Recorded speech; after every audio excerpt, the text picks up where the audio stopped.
Remember to click those two buttons, Desi, that lets the sound come through. Yep.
All right. Good evening and welcome once again to our Friday Night with Friends. I am thrilled because I will readily admit I'm biased, but we have a very special guest on with us this evening. I'm not even going to introduce him. I'm going to let Pastor Steve introduce him, and I'm going to step back out of the way. And we want to jump right in tonight with Friday Night with Friends. We have plenty of time for discussion and sharing. And if you're joining us online in either YouTube or Facebook, feel free to post questions and comments in the chat. And I will be back later this evening to go ahead and begin feeding those into the conversation with Stephen and our guest. And having said that, Stephen, why don't you go ahead and take it away? Thank you, Desi, and good evening, everyone. It's always a pleasure to have you join us on Friday Night with Friends. And I am very excited to have our guest. He is long overdue to speak to you. In fact, he was supposed to speak to you around the time that COVID-19 struck, and all kinds of plans changed. And so if you don't recognize the guest on the screen, this is none other than the amazing, the vivacious, and the crazy Rachel Lugo, her father. This is Kendall Patrick. Brother Patrick, welcome. We're so glad to have you with us. It's good to be with you, Dr. Beardsley, just to throw everybody a curve there. Rachel Yes, exactly. forewarned me a little bit that everybody might not know you as Dr. Beardsley like I do. Do we need to explain that or just go with it? No, I think it's all right. When I first met Brother Patrick, Desi was one of my students, and Rachel even audited my classes. And so when he met me as the dean of the graduate school. And so I have become ensconced, I guess, in the memory as Dr. Beardsley. I prefer actually your granddaughter's name for me. Dinah at the time was very young and could not say the long name Beardsley. And so I really liked it. Once she warmed up to me, she called me Dr. Barry, and I really liked that one. That was great. I remember one time we were having a very pompous event, a symposium, and some people talking and all this. And Dinah was stuck there looking at a screen, trying to be not bored with all the adult stuff. And I began to talk, and she didn't even look up from her screen. She just said to Rachel, she says, "I hear Dr. Barry." Barry. So anyway, I like Dr. Barry better, but I'm not going to ask you to call me Dr. Barry. Okay. But welcome, Brother Patrick. We're glad that you're here tonight. And folks, I'm excited because we're going to share with you a conversation that he and I had a few months ago as I was trying to parse through some very big decisions that you all have been privy to, decisions that we've made with regard to our reserve and how we were spending money and investing in the kingdom, etc. But before we get there, Brother Patrick, you are a farmer. Is that correct? That is correct. All right. Now you're going to have to help us out here because there's an awful lot of my congregation that, like me, we think bread grows on trees in plastic bags and they pick it and stick it in the stores. Those little white clips are what attached it to the tree, that kind of a thing. So give us, that's not quite how it works, is it? Bread doesn't just show up in the stores in plastic bags, does it? No. Yeah. So, all right. Well, I'll just start and you can kind of redirect me. I did not want to miss the irony, though, if I could just interject this. I'm Sure. Delighted to be with you and Desi and Newark UPC. But don't you think it's just a little ironic that we've got my son-in-law from the West Coast, my good friend Steve Beardsley from the East Coast, and then you got this guy from the deep South?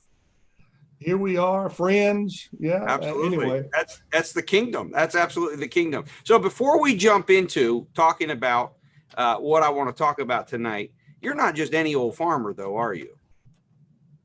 now I'm not quite sure how to answer that. That's why I said it that way. So let's go a little bit into your background. So as a young man, you did not originally intend to be a farmer, correct? Oh, no, my goodness. All right. Now you triggered something. So I'm going to take off and you can stop me and redirect me as you need to. All right. My dad was born on a farm, and his great goal in life was to get off the farm. He became a school teacher, school administrator. He was a boy during the Great Depression, and he spent his days walking behind a mule with an old single tree plow, and the work was brutal. There was nobody had any money. It was a terrible time. So anyway, he raised me. He got off the farm, and his mantra, man, was you go to college, you get a degree, so you don't have to be a farmer. Okay. And then lo and behold, I came along and I married my wife, and her dad was one of those absolutely passionate, eat, sleep, drink, farming. And the Lord moved us up here, and I had no intentions of being a farmer. Even when we moved up here and I went and talked to her dad, I said, look, we feel like we want to come in this direction. And we got the whole, anyway, that's a long story. I know we probably don't have time for all that. But anyway, he said, come on. He said, what do you want to do? I said, well, I just like to work with you long enough until I figure out what I want to do. So I never had intentions of being a farmer. And yet that's what the Lord had planned for us all along. And in time, that came into focus. What did you intend to be? Well, I was going to be, when I came out of high school, I didn't have a clue. And so, you got to do something. So I said, well, veterinary medicine sounds pretty good.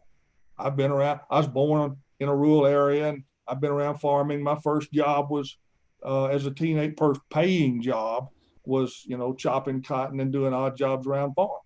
So I'd been around farming all my life, grew up in a little rural community there. And so I didn't know what to do, but I thought, well, veterinary medicine, that's outside, that's animals. And so I spent first 2 years in college in pre-vet. And What then school? Over at Louisiana Tech, it was a 2-year program, pre-veterinary medicine. And so I did the 2-year program, and lo and behold, they accepted me in veterinary school in LSU at Baton Rouge, Louisiana. So we moved. We went to LSU. And so, Daddy, I'm going to interrupt for all of our East Coast friends who are not from the South.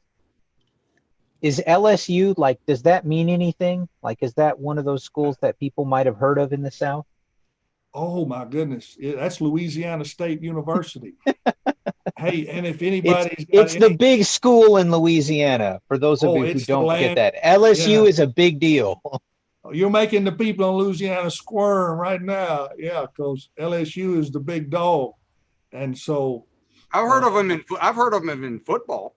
I've heard they're pretty good in football. I was fixing to say, if you had any connections to college football, last year you might have noticed that they were, okay.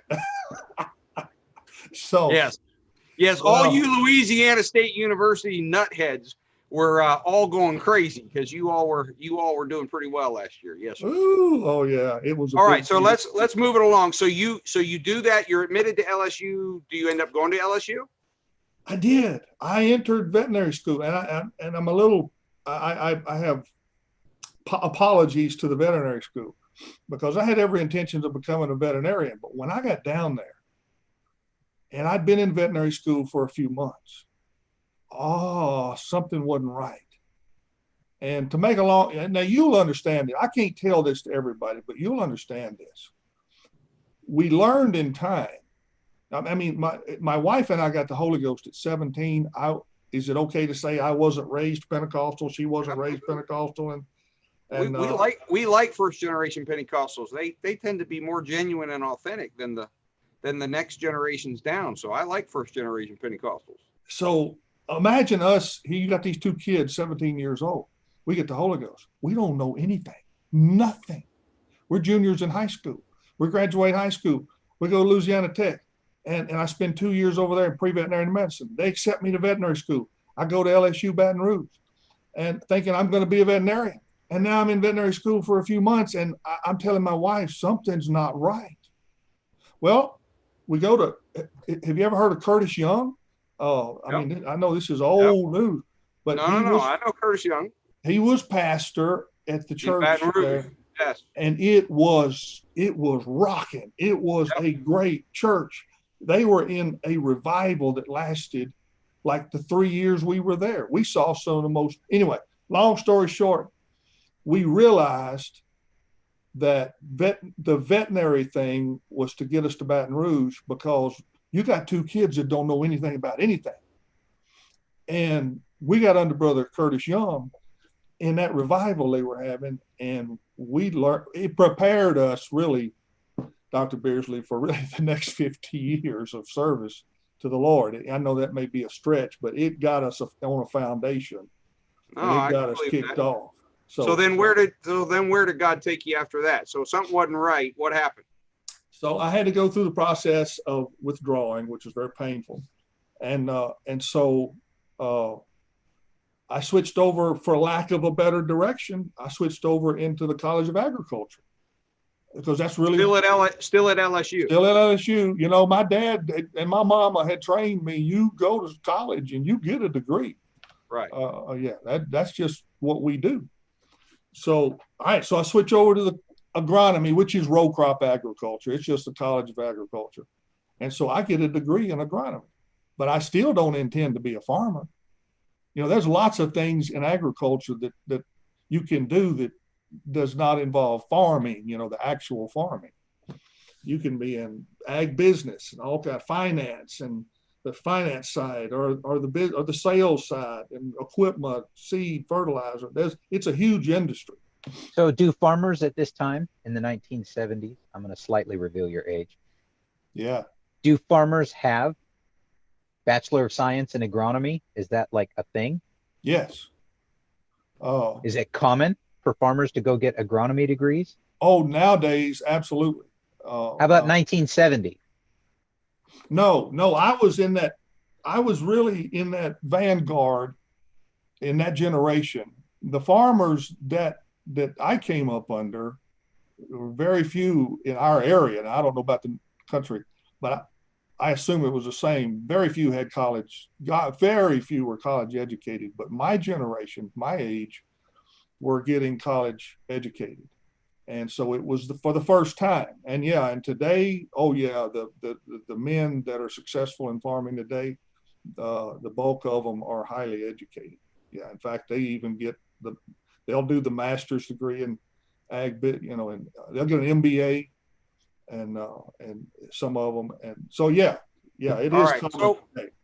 So to our listeners, my point of starting out that you're not just any old farmer is the point that you not only have a BS, a Bachelor's of Science in Agronomy, but you also were in the vanguard, if you will, of the generation of farmers that began to apply science to that which had been done by basically generational transfer of knowledge and by trial and error over hundreds of years. Yeah, I would say thousands of years, ever since I guess we'd go all the way back to Cain, of growing things, growing crops, etc.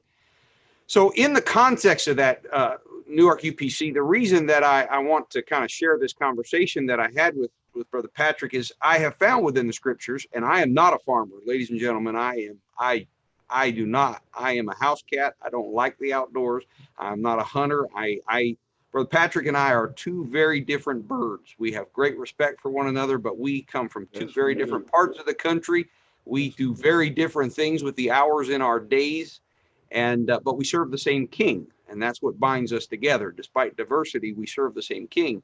And so as you study the scripture, you find that Jesus uses over and over and over farming, whether it be talking about faith, grain of a mustard seed, so we're talking about seeds, or the very powerful parable that he talks about sowing the word, which is in fact, and it's called cast sowing. I do know that much. It's not digging a hole and planting it, but it's actually casting seed, and some of it falls on different types of ground, and depending on the type of ground determines how it responds. So he uses farming with the gospel so many times. And so as the Lord began to direct me to take some steps that were a little unorthodox, that kind of went in directions that I was uncomfortable with, that Newark had never taken. Brother Patrick was visiting, and the Lord just kind of brought to my mind, why don't you go talk to the farmer?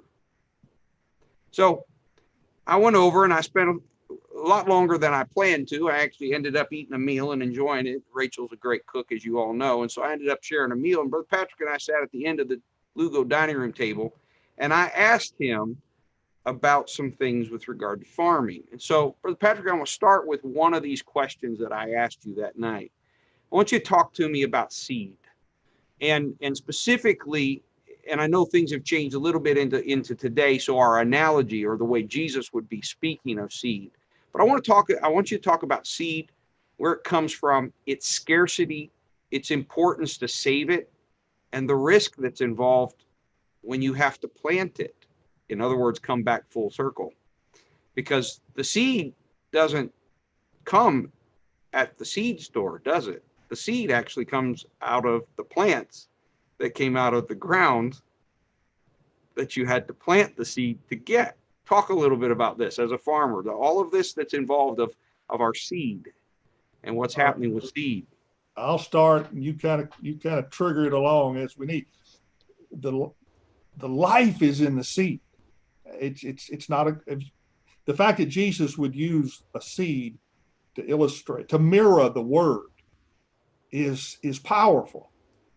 He designed his creation, I believe, to mirror who he is and how he. So when he started talking about the seed, the sower went forth to sow the seed. The life is in the seed. But Dr. Beardsley, I remember when I was young and I was fresh out of college, and we came home, and the seed salesman, which was one of the jobs in the ag industry, would have these grower meetings, and they were promoting their variety of seed. Now you got to understand there's tons of varieties. And one of the jobs of a farmer is he has to filter through the varieties. But I remember that seed salesman standing up holding a seed in front of this group of farmers. And he'd say, gentlemen, this is a pregnant mama. I hope that's okay for me to say that. It's all right. Yep. You're all right. Well, he was trying to illustrate to us that the life is in that seed. And you've got to be very careful how you treat the seed. And of course, we all, as farmers, we knew that, but I never had heard it expressed just like that. But it really stuck in my mind that the power of life, and then the miracle that we see when that seed goes into the ground. So what happens when it goes into the ground? Because that's crazy. Something that's valuable, you go and bury it in the dirt. What's it do? That's why Jesus referred to it, because he had designed it that way, that the seed, if it stays in the bag, it cannot reproduce itself. That seed has got to give up its nice, comfortable spot in that warm, dry bag and go out there and be stuck in that wet dirt. And then it has to die. It has to die. So wait a minute, wait. So something that's pregnant with life has to do what? It has to die. That's the paradox. In order to live, you first have to die. And we, as farmers, it was just miraculous. We take those seeds, and stick them in that dirt, and it just life would explode. But if we leave those seeds in the bag, there's not going to be a harvest. You can forget having a harvest if you say, "Well, I'm going to keep my seed. I'm going to protect my seed," and leave it in the bag. No. You got it. Now you're talking about risk. Oh, now you're talking about faith in the process. Oh yeah, you got to take those seeds and put them out there and put them at risk. Did it ever get easy to do that? No, sir. It was always it was an exciting time, but it was a tense time because there was so much hanging. I mean, we think about the harvest every day. That's why we're out there. But everything hinges on getting those seed in the ground at the right time, right temperature, right amount of moisture, with a clean seed bed, get rid of the weeds. I mean, the analogies in the spirit world are legion. They are hand in glove. But it is so crucial to get those seed in the ground at just right. So that life that's in it, that's why Jesus said, he said, but the seed that fell into good ground. Yeah, brought forth. And as farmers, we're trying to make all our ground good ground. That's right. So that when that seed hits that dirt, the life explodes. The seed dies, but the life in it explodes. And that one seed, I'll give you just one example. I won't belabor the point. But just take corn, for instance. It's a great example. My grandmother used to grow corn, and I've heard numbers about this. So go ahead and tell us this. This will be a good example I can even identify with. Put one seed in the ground, and the average ear of corn will produce 800 more seed on that ear, on one ear. And a lot of stalks produce more than one ear. We're just talking about average numbers here, because it can explode way past what I'm talking about. I know Jesus said 30-fold, 60-fold, 100-fold, but now that one corn seed, one ear of corn, average 800. So that seed the life will explode, reproduce itself up to 800 plus times. And here we go. But first it has to go into the ground. We lose control of it. We lose access to it, and it dies. That's right. We lose control of it. We have to release it, and everything's at stake. There used to be an old saying when I was a kid. They'd say, "Don't eat your seed corn."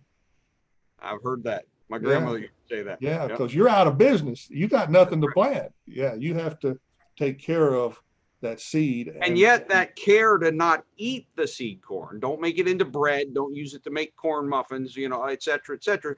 At the same time, then you take this precious commodity that you have saved, that you've guarded, that you've cared for, that you make sure the mice aren't eating it, that you're keeping it dry, that it's not rotting, all these things to preserve it. And then you turn around and at the right time, you stick it in the ground and let it go. That is your next year's crop. Yep. And you protect. By the way, let me mention to our audience that Brother Patrick, we're going to link 2 sermons. One of them he's already done, and the second one is in the process for his congregation in Bastrop. Is it Bastrop, Louisiana, or Bastrop, Mississippi? Louisiana. All right, Bastrop, Louisiana. He's right on the corner of 3 states. So that's right.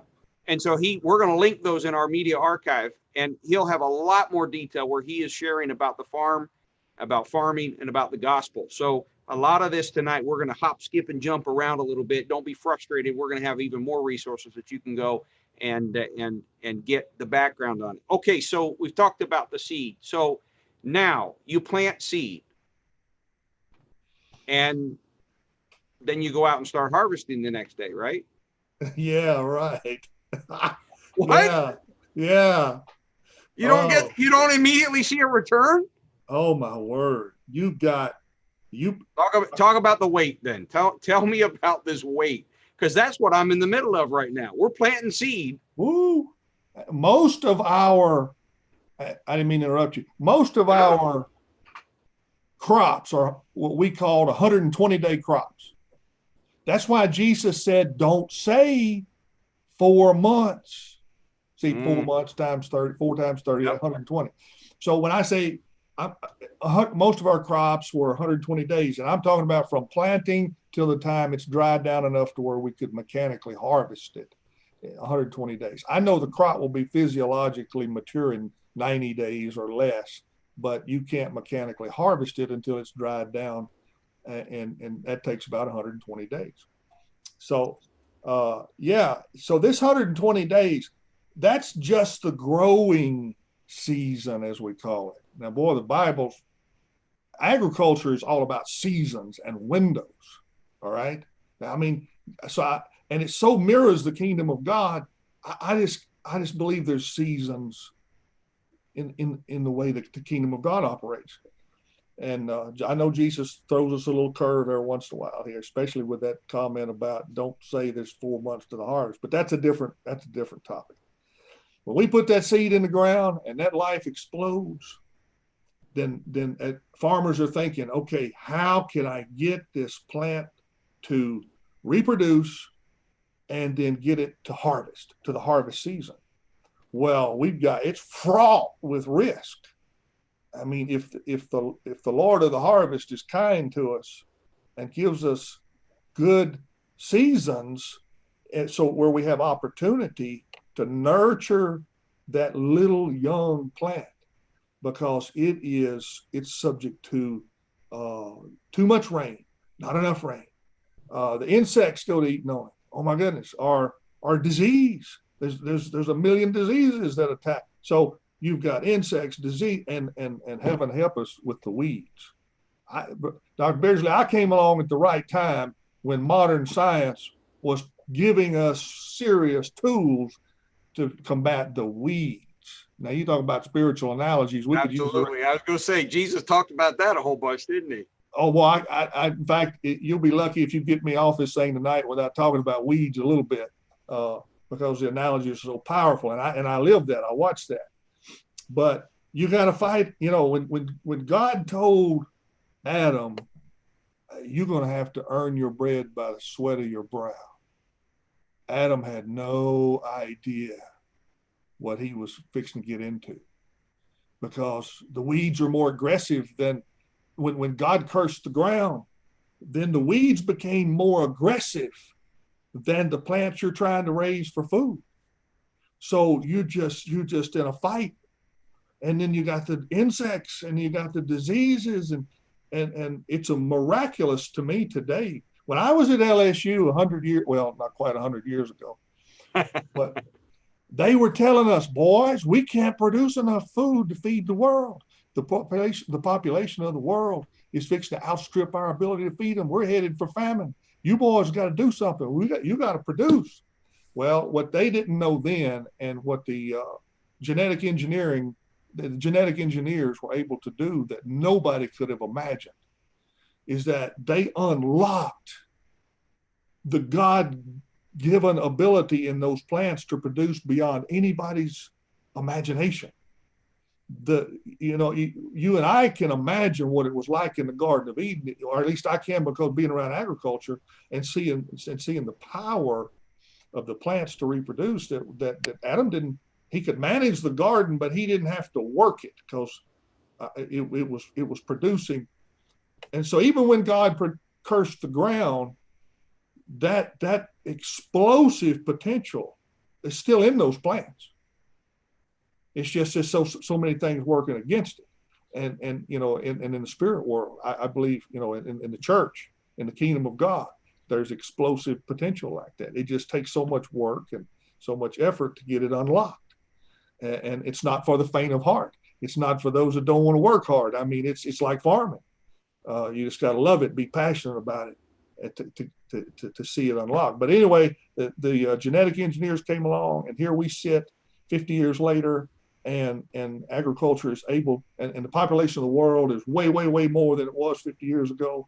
And yet we're still able to produce enough food with the help of the Lord to feed this population. But getting those plants, you got to cultivate, you got to fight all those obstacles, and you got to water. The Bible likes to talk about planting, watering, and harvesting, and watering is a big part of it.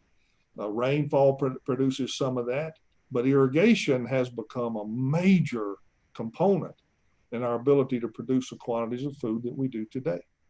So, see, you water, as a pastor, you plant, you water, just like I did in the natural world, but God gives the increase. Let me ask you a question about that then. Come on. So, I term myself a control freak. All right. I like to control my world. Yeah. I like to control what's happening. I like to have control of what's happening. So you name all these things that you do. Okay. So you take the risk, you take your seed, you take it from its safe place, you put it into the ground, which is, by your description, not a safe place, because all kinds of things can get to it. Disease, insects, weeds, weather, adverse weather can get to it. You take steps, but in the end, is the farmer in control? No, like Paul said, I planted, Apollos watered, but God gave the increase. And hey, and Dr. Beardsley, as much as I want to control it, I could do all I could do. And in the end, I could tell my wife, baby, it's up to the Lord, whether we have a harvest at all, or whatever amount of harvest we have. It comes down to what he does. I can do my part, but he is the Lord of the harvest. The harvest belongs to him. And so whether we have a harvest or what, it's up to him. And this is true in the physical world. And so obviously it's true in the spiritual world. Right. So we don't really get to claim this as our harvest. This is his harvest, even though we participated in the process. Right. He's got a part for us to play, and it's crucial that we do our part. The process won't work if we don't do our part. He'll do his part. Now, to what degree and how he does it, we don't have any control over that. But when he does it, because seasons are seasons inside of a year, but then there's also seasons of years back to back, and then other years that aren't such back to back success.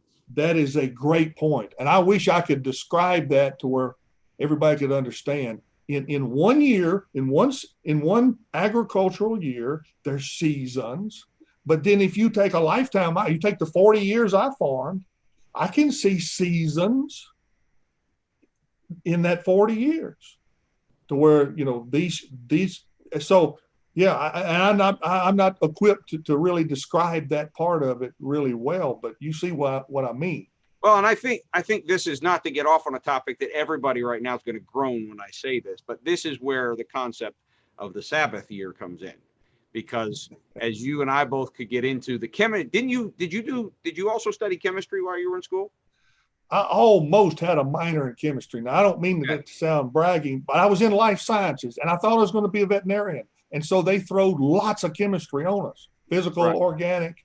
So, yeah, I had a lot of chemistry. So from the chemistry, that Life-giving, when you put that seed into the ground, life-giving takes something out of the ground. Yes. And then over time, that ground has to have a season of rejuvenation. That has to have a season of it recouping itself. Oh. And that looks to me like what God was going at with the Sabbath. He says, you give your fields time to rejuvenate. And of course, science has proven that now. And we now know that you don't strip your fields. You plant them in such a way, and you plant different things in those fields because different plants do different things to different fields. Am I right? Absolutely. Now you can really get me started. What you just said triggered about a half a dozen different directions, and I don't even know which one to go in. Well, I'll tell you what, I'll leave that for perhaps another interview. I want to take us to one more place before we go to questions. And that is in farming. One of the things we also talked about. So we've talked about the desire to keep the seed because it's tangible. And when we put it into the ground, which is what brings life, we lose control of it. We can't touch it. We have to leave it alone. Then we talk about the season of it in the ground and even becoming a plant, and the risk and the weight. There's things we're doing, but there's a lack of control. Talk to us a little bit about one of the things we also talked about is can a farm ever get to a place that it's safe? No. That you get to where you've got such a stockpile of seed and you've got the ground all tilled and all manicured and all ready to go, and so that you've got enough buffer that farming becomes comfortable. Talk to us about this, about growth, not just of the individual seeds and of the plants, but of the overall farm, made up of different fields and made up of all of these plants and made up of the seasons. Can you ever get to a safe status quo? Oh, wow. That's one of the most dangerous places for a farmer to ever go. If he tries to settle into a safe place, he has just started the process of failure. When he settles in, that's why Jesus framed the rich fool, the parable of the farmer that had bumper crops. I'm gonna build big barns. I'm gonna keep all this stuff. I'm gonna eat, drink, and be. Jesus is telling us. He's saying there is no safe place. All right, and if you try to do that, you just triggered the beginning of failure. And of course, that was a very harsh and abrupt. He said, "Okay, you're okay." Now, in the natural world, and I'm going to tell you what I live. I'll give you two examples. Good. One is unique to row crop agriculture in that we would start in the spring, and by the time we got to August, September, which is right before harvest, it depending on which crops we plant, it's all in. Everything's out there. I tell my wife in August, okay, baby, all the money's out there in the dirt. There is no reserve. It's all, everything that we had to make a crop with, all the money, started the year, here's our money, we're going to make a crop. By the time we got pre-harvest, this is the scary time. There is no safe time in farm. If you try to be safe in farming, if you try to get to a place, you're just on your way out. It may take a while, but you're on your way out. At the very least, you're going to stagnate. You're not going to grow, and so anyway, I'll get to that in a minute. But I think this has a direct parallel to the spiritual world, because it requires you at some point to go all in. And it's all out there, and there's nothing yet ready to sell and come back. So there's a real scary time when you've put it all out there and nothing started coming back yet. You believe in the process of the harvest. You believe in the process of sowing and reaping, and you know that God has promised a harvest, and there's but it's not there yet, and it's all out there. Now, for Levon and I and those that farm, they'll understand what I'm talking about. That's a real tense, period of time right in there. Okay.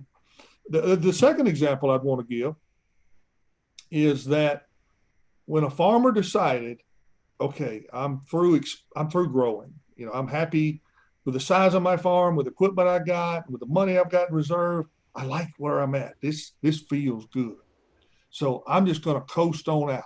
I'm just going to coast on in, finish out like I am. What happens though is all of a sudden now you stop growing, you start to stagnate, and in a real brutal world, what happened, and I saw it happen, witnessed it happen, those that said, okay, I don't want to grow anymore, it was only a matter of time before they were out of business, because you have to grow, you have to expand, you have to increase the number of acres that you farm, is what I'm trying to say. You have to increase your operation, because your cost, your expenses, they never stop growing. You say, I like my income right here. I like this amount of acres. I like this right here. I'm just going to stay right here. I'm going to coast in. Well, what's happening to you is the cost, the expenses, but are steady moving, but you're not moving with it. So what's going to happen at some point, you're overwhelmed by it, and you're no longer a viable operation. Is a part of this risk not only growth in acreage, but is it growth in methods? Is it growth in how you approach it?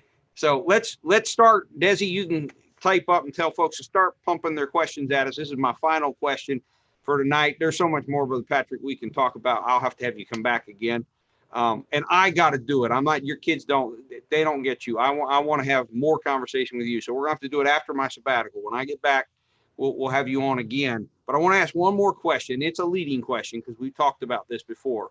So folks, don't think I'm smart on farming. I'm really not. I just spent about 4 hours with the man a few months back, and I listened there. And so I've tried to recreate some of those salient points.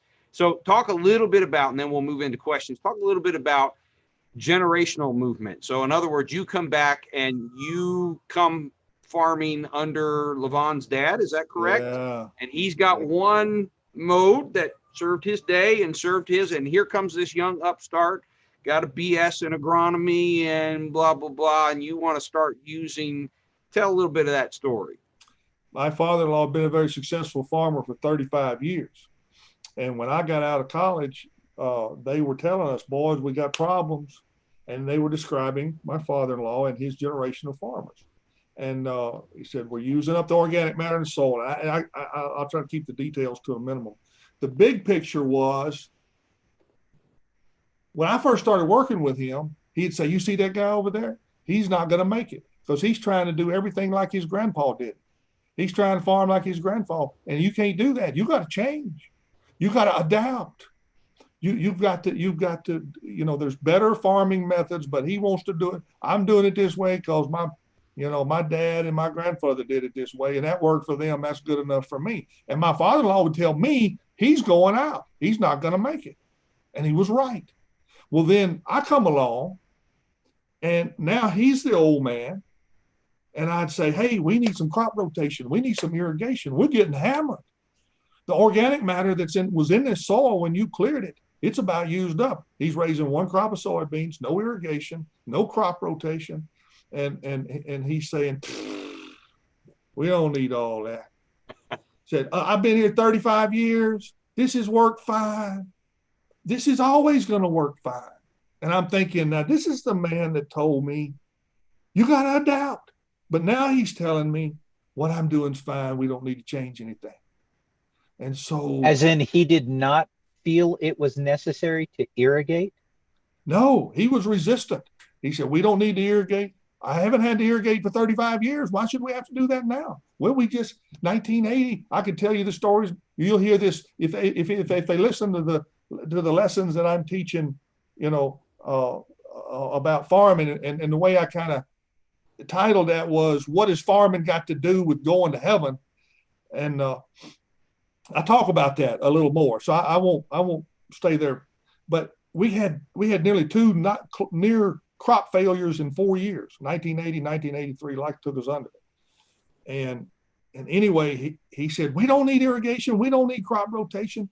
The way I'm doing it's worked fine for 35 years. We don't need to change anything until that 1983. And then he said, oh, what if you were to do some irrigation and some crop rotation, what would you do? So we got a plan together and we got with it. And look, the Lord used that to prepare us for the next 30 years. Working in some new methods, as you mentioned a while ago. The crop. So now your methods are good and they'll work for the next 100 years, right? No.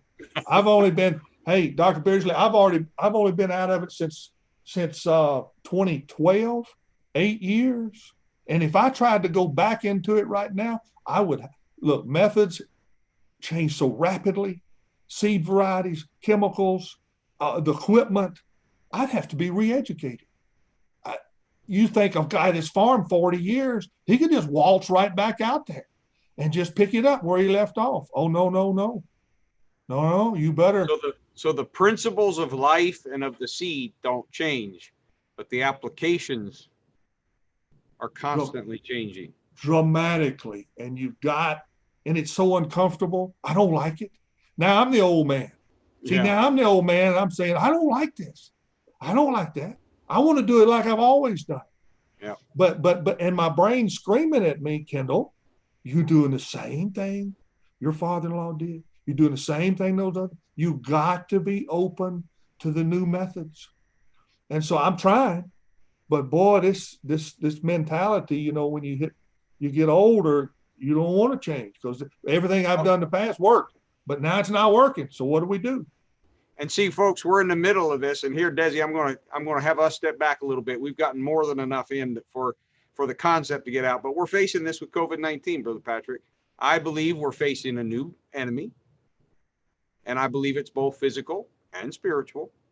But I also think the Lord of the harvest is kind of smiling at us and saying, have I really changed? Or have you just gotten married up to the methods and are more reliant on the methods than you are on the Lord of the harvest? That's what we do. And boy, it's uncomfortable, isn't it? It's extremely uncomfortable. And it's uncomfortable on an individual level, but it's also uncomfortable on a corporate level. And that's where I tried to talk about, the individual farmer, the individual seed, the individual field, but then also the farm, the compilation of people working together, or a farm community, a compilation of people. And so the church has to adapt. It has to figure out. And so many times we think that adaptation is somehow we're compromising. No. You can't compromise on truth because truth doesn't bow to anyone. Seeds are seeds. You're not going to get to be able to change the Lord of the harvest mechanism that is principle. But the methods by which we battle the enemies, the methods by which we approach things, those we're called to continue to innovate. We're called to continue to be challenged in. You triggered something. We got time for me to throw one more quick thing in there, or do I just need to stop? One more. You can throw one more. I've already blown our timeline all out of the water. So I'm sorry. No, that's my fault. Throw one more in, and then Desi, it's yours. I'll get it. Okay. Look, the way the natural world is designed, and I think it mirrors the kingdom of God and this world in this regard. We would whip a spectrum of weeds or insects or diseases.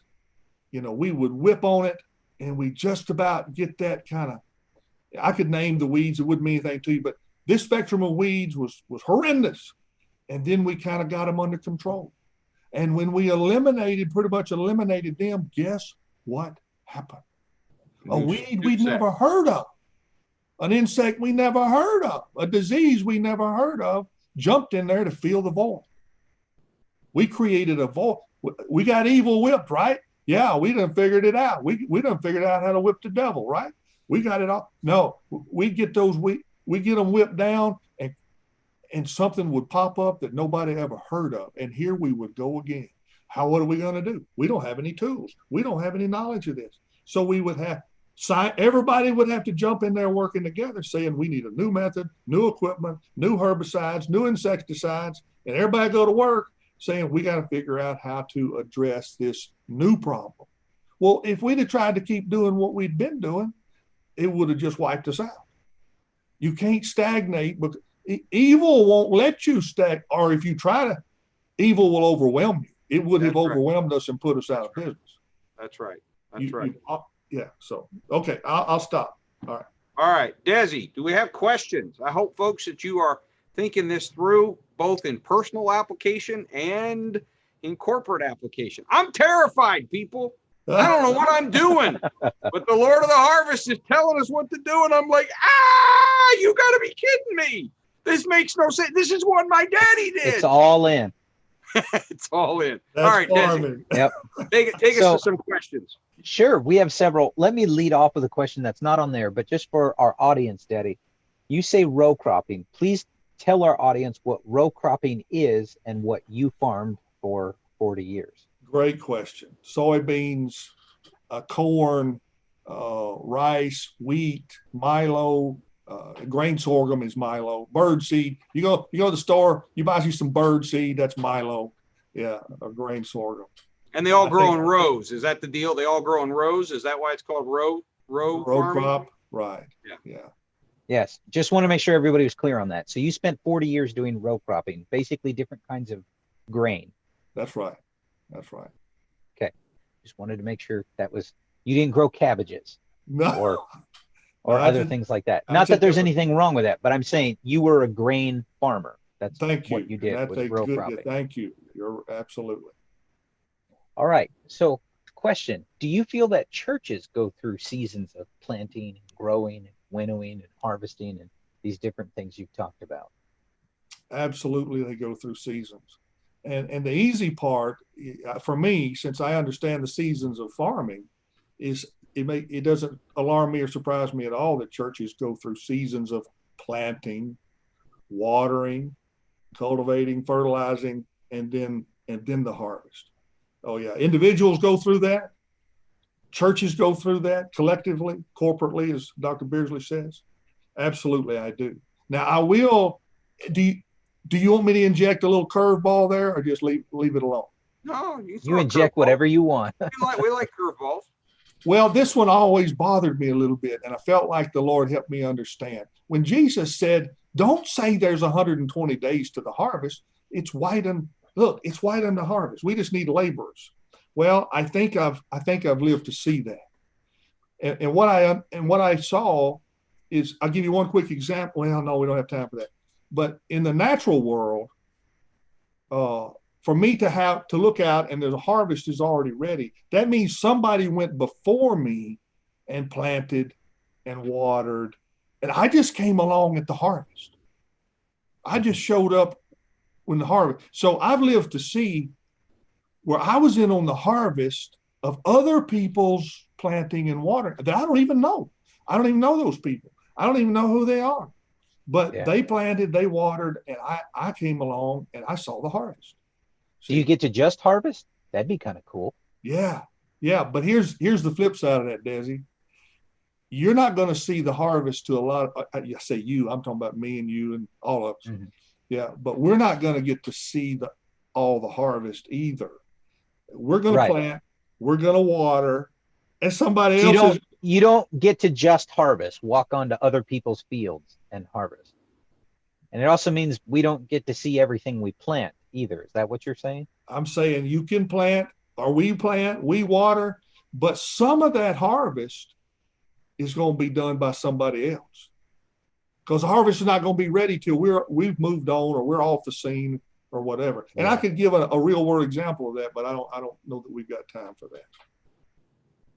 We're running long tonight. Give one quick example, Daddy. All right, Scotty. You know Scotty. You met Scotty before he died. I do, but explain that. And this is a great story. Yeah. So Scotty was raised in a godly home, but he didn't want to go to church. So he was resistant, and as long as his mama could force him, he'd go. But when his daddy finally gave up, he overwhelmed his mother, and he quit going to church. And so his mama prayed for him. His mama planted. His mama watered. He had godly uncles. He had a family that were godly people, and they prayed for him. But they all died. And make a long story short, Scotty got to be in his 60s. He had a stroke. He went to a nursing home, and he didn't care anything about church. But he and I grew up in the same community. I knew his family. And I was at the nursing home one day visiting a friend of ours, and there he is. I didn't even know he was there. And so anyway, long story short, we ended up taking him to church, picking him up in a lift van. You know the story. He repented. He got the Holy Ghost. It took 6 men to pick him up, put him in a baptismal tank and baptism. All those people that planted and watered in his life, they didn't get to see it. They were already gone. They were all gone, but we saw the harvest. How old was he? He was 70, probably 70 or 71 when he got the Holy Ghost and was baptized. So that's what I mean. I got the harvest. There was a harvest there that I didn't plant. I didn't water. No, you walked into a nursing home and met this guy. Right. So anyway, that helps me. I think that kind of helps me understand part of what Jesus was talking about. Don't say it's 120 days. You're thinking about if you do all the planting and you do all the watering, then you'll have a harvest. I'm telling you, there is a harvest that other people have planted and other people have watered. You just gotta get busy. You just gotta get in there. So generational transfer becomes important then. Yes, it does. Yes. Yeah. Would you compare not only to receive from the preceding generation, but to have enough vision that work I'm doing now is going to be passed on to another generation, yes, and I may never see it. Exactly. That's what's going to happen. But you believe in the process of sowing and reaping, so it's going to work, even though you don't get to see it. You played a part in it. Yeah. So I think that's very powerful. Do not be weary in well-doing, for in due season. I hate that word due. Hey, and finish that verse, Dr. Beardsley. Yeah, in due season you will reap if you faint not. If you faint not. Hey, I know I'm not doing my questions justice, but my father-in-law used to have a saying. He'd say, Kendall, this is a great life if you don't weaken. And when I read that scripture, if you don't weaken. And when I read that scripture where Paul says, in due season you'll reap if you faint not. Yeah. Yeah. So anyway, that's pretty powerful to me, because farming and pastoring and ministry, it's hard work. And you really Desi, who knew an old farmer knew this much, huh? Imagine, huh? Yeah. It's almost like there's some sort of God-ordained connection between farming and our spiritual walk. Sure looks that way. That's why I think the Lord said to me back little ways where I was being obedient, Brother Patrick, but I was scared to death. And he said, go talk to the farmer. Wow. I can't tell you how much my conversation with Brother Patrick, and we're not giving it justice. We got 1 hour here, a little bit more, and we'll have to have him back. You spent the afternoon and evening with him. Oh, absolutely. Yeah. I spent a long time, 4 or 5 hours I spent listening to the stories that confirmed in the physical was in the spiritual. All right, Des, take us to some questions, or they're going to shoot us, man. Would you compare farming to our walk of faith? And I think you've pretty much already answered that. We talked about how we have cycles in church, but also, do you see parallels between farming and our personal walk? Oh, my word. Farming is a labor of faith. Farming is faith every day. I mean, every day the farmer's thinking about the harvest. So he's got faith. He's got to have faith in the process of sowing and reaping, or he's not going to work out there. He's not going to do all that work if he doesn't believe in the process. So is there faith? That's what farming is a labor of faith. Absolutely. He's hoping for what's not yet. And he's believing in that which he can't see yet. Exactly. You see the mirror? You just see the how it mirrors. Oh yeah. Okay. So we have multiple different people asking questions about you telling stories, because you're a great storyteller. I'm going to skip to one of my favorite just to help give an example of someone asked, can you share some stories? We don't have time for stories, plural, but how God blessed your farming and your business in unexpected ways. Please share. And you actually have more than one, so I'll let you pick, but share a story about a time. We're talking about these seasons and how we've got this idea of what's supposed to happen, and how one time you had this horribly, horribly late planting season compared to all of your neighbors, and how that actually ended up saving you in the end due to some storms that came down the road. The Lord taught me a lesson that I needed desperately to learn. And so, okay, I'll try to streamline it. Think of the spring. Think of it's planting season, and one of the crops we're raising is rice. And so it's time to plant rice. And it rains on our farm and just a small area there. It just keeps raining on our farm, and I can't plant. And everybody around me is planting. The whole county's planting. The whole Mississippi River Valley's planting their rice crop. But your farm, literally, keeps getting rain. Yeah, I'm telling Yvonne, what is the deal? It's And how big is your farm? I know this again, but just so we're not talking like 10 acres, are we? 2,400 acres. As in 2,400 acres. 2,400 acres. That's what about 4 square miles, correct? Right. Like a 2 mile by 2 mile square. Right. And this chunk of land gets rain and rain and rain and rain and rain. Now, why can you not get in there to plant because it keeps raining? What's the problem with that? Well, the ground has to be dry on top for us to run our equipment, run our grain drills. Okay. Right. So the ground is too muddy for you to get a tractor out there and plant. Right. We can't plant. Everybody else, they got their rice up. They've got their levees up. What does that mean, rice up? What does that mean? Well, I mean, they've planted their seed. The plants have come up, and the rice. So it's already sprouting. The rice their rice is this tall. They got 6, 8. You got to move your hands back, Daddy. They can't see. They got rice this tall, and my seed's still in the bag. I can't get my rice crop planted. And I'm saying, Lord, why are you picking on me? What did I do wrong? What did I miss? Please tell me, why are you raining on us and the whole rest of the country? I literally, it was one of the most, I'm talking about the whole Mississippi River floodplain. Everybody wants to plant rice, and there was lots of it. They're up, they're going. They got their crops going, and my seed's still in the bag. So finally, have we got time for me to finish this story? Yeah, we do. Go ahead. Okay, finally. We're running over tonight, folks. Just know that ahead of time. And that's my fault, ladies and gentlemen. My dad, let me insert a real quick story here. A little boy one time wanted to go play in the nursery. My dad says, you can't play in the nursery. The rules are you have to be 2 years or younger to play in the nursery. The little boy says, but I want to play in the nursery. He says, you can't. It's the rules. The little boy looked at my dad and he says, you made the rules. Change them. I'm the one that said this broadcast was going 1 hour. So, folks, I'm not going to do it very often, but I'm going to change the rules. We're going to run a little over here. Go ahead, Brother Patrick. Yeah. All right. So everybody else has rice that's already 8 inches tall. Yeah. And you haven't even planted yet. No. And I'm feeling, I hate to admit it in front of the whole world, but my attitude was really suffering. And I just felt like the Lord I don't know why. Why are you? Yeah. So anyway, my attitude wasn't too good. And so finally we get a chance to plant. How late are you? Oh my goodness. I'm probably 5 to, let's just say a month. I'm a month behind everybody. You're at least a month late planting. Right. I'm a month late. So I'd even considered, but anyway, so we plant the rice and finally get it going, finally get it started. And all year long, I have to watch for the entire growing season. I have to watch my neighbors. They're a month ahead of me, and I'm feeling picked on the entire growing season, the entire 4 months. I've still got a bit of an attitude because the Lord said, he delayed and I don't understand, so. And it's not like you did something.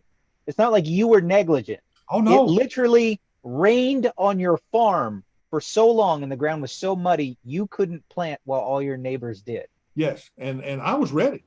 So we get to harvest, Desi. Of course, you know the story.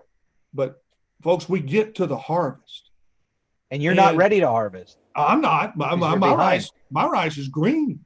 It's a month behind. But everybody else's rice, the heads have turned over. They got all these beautiful. What does that mean, turned over? Well, when rice is immature, the heads come out, they stick straight up. But when they fill up with grain and get heavy, and as they mature, you always know that you're getting close to harvest when those heads turn over. So their rice has a bunch of grain, what we call rice. The stalks are full of rice now. Yeah. They're bent over. And those heads are turned over, and they all got their combine. What do your heads look like? And mine's still sticking straight up. Yeah. Mine's still in the milk stage. We're a month behind. So But then the hurricane and the storms showed up. They're hard. Like a literal hurricane showed yeah. up. I'm talking about 70, 80 mile straight line winds, coming off a storm. Let's just say a storm where there was a hurricane. Mm-hmm. My memory's got it. The terrible storms came through our area, 70, 80 mile straight line winds, and all those fields that were ready to harvest were blown down flat. Folks, I don't know if you can see my hands or not, but they're all there, right? And look, the greatest nightmare in the world for a rice farmer is when his rice blows down in the water. Why? Because now, instead of being able to run through it, when they're standing up straight, you just run through there and you just cut those heads off. And harvest is so easy and it's so fast. You're just making great progress. But when that stuff lays down on the ground flat in the water, and you got to go, just barely move now. And you're trying to pick that stalk up and get those heads. And you, instead of taking just a little portion of the stalk, you're having to take all that wet stalk and you're breaking the belts. It's a nightmare. So it messes up your equipment. It's muddy. It's messy. You got all this extra stuff mixed with your grain. Yeah. And guess whose rice was still standing? Why was it still standing? Because ours wasn't mature. It wasn't heavy with the weight. It wasn't heavy enough to bend over. No, the stalks were still green. So you see, when the stalks mature, they die and dry. So they're very brittle and it's easy for them to fall over. That's why harvest is such a crucial time. But before that, they're green and you can blow them with 70, 80 mile an hour winds. And there's no weight there. It's just like blowing grass. It's not going to lay down. And then my light came on and the Lord taught me one of the most valuable lessons I have ever learned. And I, son, I've been taking care of you the whole time. And you've been griping and complaining and feel like you was picked on. And from the very start, I was protecting you. When I was raining on you and delaying your planting, I knew these storms were coming and I knew all these other folks' rice was going to go down. And I kept you from planting to protect you. And I'm going, I am so sorry. I apologize. I'm still apologizing. That's been 20 years ago. And I still, when I think about it, I say, Lord, I'm sorry for having such a terrible attitude when you were protecting me. And I thought you would. I thought you were picking on me. I am sorry. I learned a very valuable lesson. And now when things don't go just right, I look around and I say, okay, let's give the Lord time to work his plan. Please repeat that statement. Yeah. When things are not going like you want them to, when it looks like everybody else is prospering and you're not, you got to trust the Lord that he's working his plan. And what looks to you like I'm being picked on. No, God's protecting you. He's keeping you from what's coming. He's taking, so, wow. I mean, that was a life lesson. And to this day, okay, I'll stop. So to him who has ears to hear.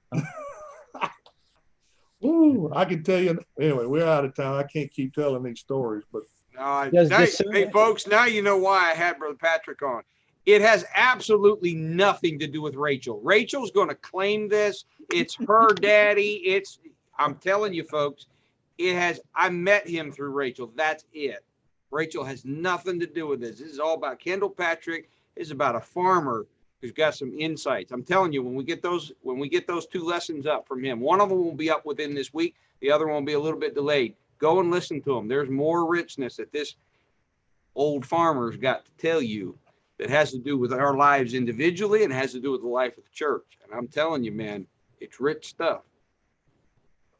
Question. Does discernment play into the wisdom of how you select a method for the people you're trying to help connect with Jesus? So you talked about these different methods of farming and trying to figure out what to do. Do you feel that? Can you make an analogy of that as we're trying to work with people and lead them to Christ? Did you reach everybody the same way? Everybody you've worked with? The Bible says it takes a wise man to win a soul. And in that wisdom, is knowing when to do what. You need the unction and the leading of God to get it right. Farming's the same way. You need the unction of God to help you walk through those seasons so that you do what you're supposed to do when you're supposed to do it. I tell you if you got time, I'll tell you another little saying my father-in-law used to have. It took me a while to buy into it. I didn't understand it at first. He said, Kendall, if you'll do just 50% of what you're supposed to do when it needs to be done, you can stay in this line of work. I don't know if you ever heard me say that before. When he first said that, I thought, what? What is he talking about? What he's talking about? Timing mattered a whole lot. Oh, it's crucial. The windows. Now you're talking about a soul. You're talking about a person. You're talking about the Spirit of the Lord trying to draw them to a place of repentance. Oh my goodness, the timing is crucial. The windows are crucial. And so you've got to have the discernment. You've got to have the leading of the Holy Ghost to get it right. There we go. So you've got to have the leading of the Spirit to help you get that right. Because you can't figure that window out by yourself. No, sir. You don't know what's in the heart. You don't know what window. You don't know what season that heart is in. You need the unction of God to give you the wisdom to know what to do and when to do it. Sure. So one of our young people asked the question, Daddy, you talked about planting rice and different row crops and things. And so they asked, because I'm sure they've seen it and learned it in their history, is this rice like we see oftentimes in Asia where it's terraced on the side of a hill, or does it look different than that? That's a great question. If you will vision the pictures of the rice in Asia that's raised in what we call a paddy, where there's a certain area of water, like a pond, or just an area of shallow water there, and it's all about the same elevation, and there's their rice. We'll try to visualize in America, we're doing a similar process, but on a much larger scale. For instance, we'd have 40-acre fields, 80-acre fields that we would treat as one entity. And take an 80-acre. It's a square 40 acres big, full of rice. It is. But is it on a hillside? No. Like terraced? No. What we do is we level those fields, which is hiring big machinery to move the dirt and get the elevation. And I'll try to keep away from the terminology there. But what it does is it allows us to plant that field and then run levees, and we make a series of paddies so that the water. So the ground is flat. It's slight. It looks flat driving by, but it's got a slight fall to it, like 1/1500, 2/10, and I know that terminology is not going to mean anything to anybody, but it is a slight it is a slight fall. Okay, so that you can put the water in at the front, on the top of the field, and it will move through that paddy, and it'll go into the next paddy and the next paddy. Slowly ease through the field, and that's the way that's our weed control. Is it hilly country where you farm? Oh no, we are. Envision the Mississippi. Is it beautiful country? We're swamp. Hey, this is a cleared swamp.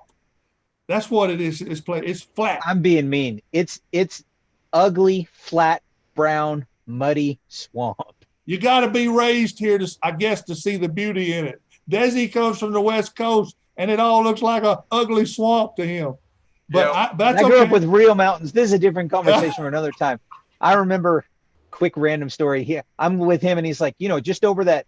What was it, a hill or a mound or whatever you're talking about? And I'm standing in the middle of this field, and I'm looking. It's flat as far as the eye can see, and I'm looking for this hill he's referencing. Right? He's like, just over that little mound. And I'm looking, and he's talking about something that's waist high. Yeah, well, it's a little ridge. I'm looking for this thing. We're talking about something the height of a trash can, and that's his idea of a mound. Anybody can see that little high spot out there, but Desi's going the high spot. I'm looking for the high spot. Hey, Desi, I had the same response. I'm going to get all the Louisianans mad at me. I'm thinking the same thing when I finally, as an adult, through quizzing, I went to the hallowed, holy place of Tioga, Louisiana. The stories I'd heard of the camp meeting at Tioga, Louisiana campgrounds. And I mean, I'm looking for and it was a resort, right? I'm looking for a New Jerusalem. I'm looking for something. I love the quiz there, but folks, all my Louisiana friends, if you see this, don't get mad at me. But I was distinctly underwhelmed. Let's just put it that way. I was distinctly underwhelmed. I was like, it's got to be a Holy Ghost move here because it's not the campground. Can I tell you a Desi story, or would I get in trouble for that? Sure, we love Desi stories. Desi was down, and we were going through those same kind of little piney hills like you're describing. It's at Tioga. Yeah, it's just miles and miles of pine trees. And Desi kind of tapped on the window, and he looked out there, and he said, "Why would anybody want to live out here?" Yeah. Now you came to see my mother before she passed away. Different story for another time. Yeah. And you actually got to go see the Northwest with me for one. That's not fair. That's not a fair comparison. That's beautiful. I don't know why the whole world hadn't moved out there. That's beautiful. Yeah, tell me about it. Because the left coast is crazy. That's why. But and the right coast is right alongside of it. So yeah. So we tease each other back and forth. You can tell I love my father-in-law very much, but he grew up in a mud hole, and I grew up with real trees and real mountains, and it's beautiful where I come from, and he'll admit it. He's right, but hey, folks, there's beauty in the swamp. You just gotta know where to look. Yeah, you got to. All right, Desi, we got to wrap her up. What's one more thing? One more question. We got a bunch of. We'll have to have you back, Daddy, because there's a lot of questions you can't get to it. But I think you'd enjoy this one. This question came from one of our people who said, "I know that the Word of God is seed and it's pure and it's true, but in farming, did you ever come across bad seed?" Oh, that's a farming nightmare. And what does bad seed mean to a farmer? Well, bad seed's a disaster. Because you have that time to plant, and if they give you bad seed, you buy bad seed, or your seed's lost its germ. It won't germinate properly, or just partially won't germinate properly. Then or there's something mixed in with it. Or there's some. Oh boy, we had that experience. I know you don't have time to hear all that, but yeah, the seed company makes a mistake, and they mix multiple varieties in the same bag, but they're selling it like it's a particular variety. But somebody in their process of cleaning the seed and treating it and bagging it, somebody messed up. And we got some of that seed one time, and it was a disaster. And then we bought, and Desi, you've heard all these stories about red rice. Oh my goodness. Yeah, we bought rice seed that had red rice in it. Oh. I will let you do your rant, because you did this for 40 years. Red rice. Do you love red rice? Oh my goodness, it'd like to put us out of rice farming. So what is red rice? All right, and I'll make this rant about 30 seconds, or I'll try to. The American housewife, when she goes to the store and she picks up that bag of rice, of white rice, and there's this little reddish, dark colored kernel in it, she thinks it's a rat peel. She thinks rats have been in there and pooped in their rice. So she won't buy it. She lays it down. She don't have it. Well, what that means for us is if we deliver a truckload of rice and they probe it to grade the rice and they find red rice in a truckload of our rice, oh my goodness, it is a rice farmer's nightmare. And I can tell you red rice bad? No, you can eat red rice. But the problem is it looks just like a rat peel. It sounds a lot like wild rice, huh? Oh, it is. Hey, and those that mark, oh my, don't get me started on that. Now I'm just being mean because you go to the store and you pay extra money for wild rice that he has to work extra hard to weed out of his white rice. You talk about analogies in the scripture. Oh yeah. Draw one. I know we don't have time for it tonight, but there's some scriptural analogies about that red rice. I'll have to let that one go though. All right, folks. I think I'm going to call it. You can tell why I had Brother Patrick on. There's some rich stuff. I hope that you have learned tonight. Brother Patrick, would you agree in the future to come back and join us again? I will, because you and Desi took it easy on me, so I can do that. All right. All right. You had some great insights. Folks, we will connect up on our web archive. We'll date it to tonight, even though it'll be later. We'll put the same date as tonight's broadcast up there so you can go back. Again, the first one of his teachings will be available along with tonight later on this coming week. And then the next one, when he's done with that, we'll put it up there. I'd encourage you to go and mind that. And we'll have Brother Patrick back because there's a lot of other stories. I want to hear. We got stories of their conversion, him and his wife, LaVon. And we've got to have him back when Desi is not on, and we can talk some stuff about Desi and Rachel. So I've got all kinds of ideas of things to do That's a mean. Friday night with friends. But we gotta wrap it tonight. There's other stuff going on. Thank you for being with us. Thank you for being patient with us. Thank you so much. Thank you for allowing me to run over. It was me. I had an agenda tonight. You all are smart enough to know your pastor didn't just have an old farmer on and just kind of spitball this. No, we were going somewhere. I had an agenda, and I hope you heard it. And I hope you're encouraged. And don't forget our website, newyorkupc.info. Partner with us in giving. Come there and give us praise reports, prayer requests, all those kinds of things. And as I've said so many times, be patient with us as the pastoral team continues to guide us. Be faithful to the daily broadcast. Be faithful to your small groups. And the Lord's going to be with us. And yeah, we're having to innovate. There's a storm that came through, but I think we heard a word from the Lord tonight that it might be that the Lord's not punishing us in COVID-19. Maybe the prophecies he's given us are from him and he's up to something. Maybe he's preparing us. Perhaps so. I think I might choose to have faith in the God who does all things well. All right, everybody. Desi, Absolutely. wrap us out. Thank you so much.